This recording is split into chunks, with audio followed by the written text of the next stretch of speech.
So let's talk about that. What new songs did you discover? Is there anything you learned from this that you didn't know before? Oh, the history of Dixie is one of the things that I think discussions we've had in these last few days about Dixie gives you the opportunity to appreciate what Dixie means in our history. And what it could mean. It could mean so many good things. It does not. It speaks of problems we had in ensuring our national strength and that we remain as a union. Mm. But you've got to put the good with the bad in writing history, and in writing it and in hearing it and listening to it in song. You come to understand better what it was like. Were there any other songs such as Sleep My Child and Thousands Are Sailing to America? Had you ever heard those songs before? I had heard Thousands Are Sailing to America. You had? But not in that form. The cadence and the da-da-da-da-da-da-da. I knew. Thousands of folk songs have come out of those simple cadences. What other, were there any other surprises for you on the Song of America? As I say, Yankee Doodle was just beautifully done.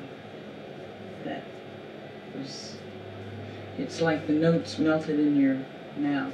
They were just wonderful. And I know you said you had never heard of Betty LaVette before you had heard her Streets of Philadelphia. How did that affect you? That was, again, an example of using a powerful voice to tell what's happening on our streets, to marshal the efforts of the country to deal with it. It's the magical thing about music, is that sometimes the things we can't say to each other in a simple conversation, you can say in music, and it opens up this whole discussion. So that was my biggest wish for the Song of America, is that we could open up a discussion and simply say, hey, it's the good, the bad, and the ugly. It's part of our history. But you take Dixie, for example, and you look at, there are three possible origins of Dixie. The $10 note in New Orleans, Ludice, the Mason-Dixon line, and the slave owner Dix, right? Yeah. Supposedly there is a slave owner named Dix who treated his slaves well, and they like to sing about him. It's like Yankee Doodle was originally a mocking tune written by the British against us. And then once we started beating them in the war, we started singing it back to them. Or much like God Save the King, which many people here refer to as America. As you know, obviously we changed the words at some point along the line.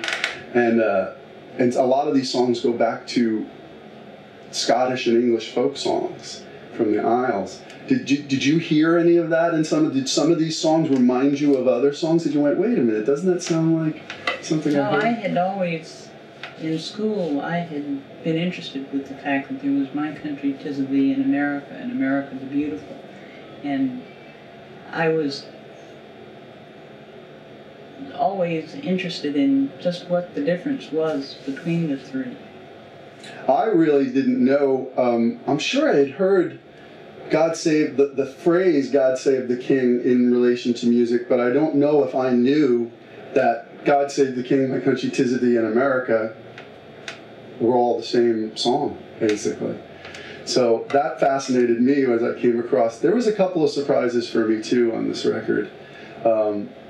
In fact, we went Voices Across Time, which was so generous to us to have their database of 650 songs or so to go through.